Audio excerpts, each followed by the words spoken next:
दोस्तों, भारत की कूटनीति दुनिया में सबसे सुपीरियर है। ये बात तो आज हर कोई स्वीकार करना शुरू कर चुका है। हम दुनिया के उन गिने चुने ऐसे देशों में से एक है जिसका नाम सुनकर ऑस्ट्रेलिया, ब्रिटेन और फ्रांस जैसे देशों तक ने अपने खास साथी देश कनाडा का हाथ छोड़ दिया। लेकिन कहते हैं कि घर की मुर्गी दाल बराबर, और वही हाल नेपाल के साथ हुआ था। नेपाल के प्रधानमंत्री को लगा कि चीन उन्हें भारत से ज्यादा महत्व दे रहा है और वैचारिक समानता के कारण उन्हें चीन के ज्यादा नजदीक होना चाहिए, जिसके कारण नेपाल ने चीन के साथ मजबूत संबंध बनाने शुरू किए और कई मौकों पर भारत को कमजोर भी समझा। इतना ही नहीं बल्कि नेपाल ने हमारी अच्छाई का फायदा उठाते हुए काला पानी और लिपू लेक जैसे इलाके को लेकर विवाद एक बार फिर से सामने रख दिया। लेकिन भारत ने इन सब के बावजूद नेपाल के साथ संबंध मजबूत करने की पहल की और अब ऐसा लगता है कि भारत की कूटनीति एक बार फिर से रंग लाती दिखाई पड़ रही है, क्योंकि चीन में मौजूद रहते हुए नेपाल के प्रधानमंत्री पुष्प कमल दहल प्रचंड ने कुछ ऐसे बयान दिए जो सुनकर पूरा चीन हैरान है। दरअसल चीनी राष्ट्रपति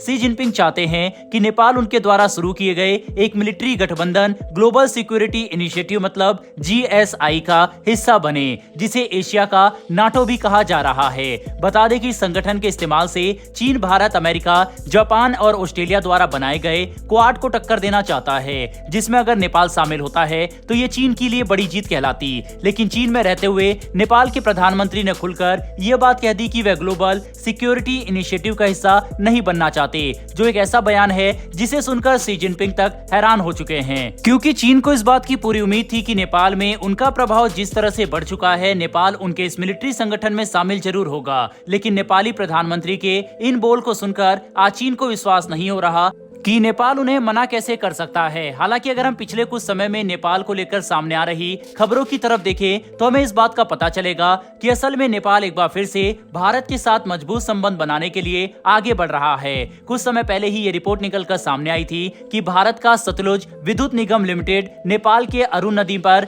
2 हाइड्रो पावर प्रोजेक्ट विकसित करेगा, जिसमें एक 900 मेगावाट तो दूसरा 490 मेगावाट का है। साथ ही भारत ने ऊर्जा के मामले में नेपाल को एक बड़ी सौगात देते हुए अगले 10 सालों में नेपाल से 10,000 मेगावाट बिजली खरीदने का वादा भी किया था। और इन सब के बारे में हमने वीडियो बनाकर आपको बताया भी था, जिससे दोनों देशों के बीच में पार्टनरशिप को बहुत ही ज्यादा मजबूती मिलेगी। इतना ही नहीं बल्कि कृषि के क्षेत्र में भी भारत और नेपाल की पार्टनरशिप हमने पिछले कुछ महीनों में तेजी से बढ़ते देखा।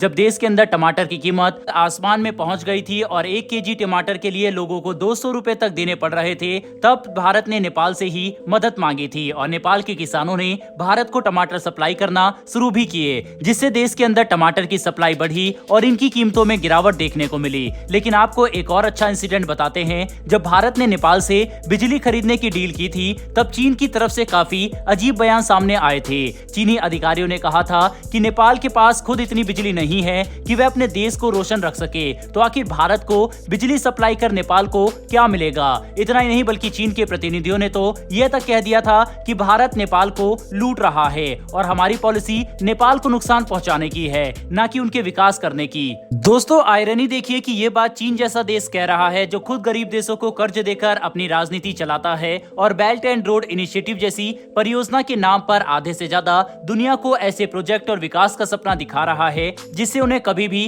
कोई प्रॉफिट नहीं होगा। यही वजह है कि भारत आज तक इस प्रोजेक्ट का हिस्सा नहीं बना और लगता है कि अब नेपाल भी चीन की इन घटिया पॉलिसी को समझना शुरू कर चुका है, जिसकी वजह से नेपाली प्रधानमंत्री चीन में रहकर ये बात बोलते हैं कि वह GSI का हिस्सा नहीं बनेंगे, जो भारत के लिए एक बड़ी कूटनीतिक जीत मानी जा सकती है। दोस्तों, अगर हम समझने की कोशिश करें तो नेपाल भारत के लिए काफी महत्वपूर्ण देश है, चाहे इकोनॉमी की बात हो या फिर रणनीतिक महत्व की। भारत नेपाल जैसे साथी को खोने का रिस्क नहीं ले सकता, इसीलिए हमारी सरकार नेपाल को लेकर काफी सॉफ्ट रहती है, ताकि किसी भी तरह से चीन को मौका ना मिले कि वह नेपाल को भारत के खिलाफ भड़का सके। और अब हमें इसमें बड़ी सफलता देखने को भी मिल रही है। एक के बाद एक दोनों देशों के बीच में बड़े प्रोजेक्ट होना और अब नेपाली प्रधानमंत्री के ये बयान साफ तौर पर दर्शाता है कि भारत की कूटनीति फिर से जीत रही है और हम चीन को पीछे करते जा रहे हैं। कुल मिलाकर समझने की कोशिश करें तो नेपाल जो एक समय पर चीन के हाथों में जाने लगा था, अब फिर से भारत के पास लौट रहा है। ऐसे में हमें पूरी कोशिश करनी चाहिए कि भारत के आसपास के सभी देश मतलब पूरा दक्षिण एशिया भारत के कंट्रोल में रहे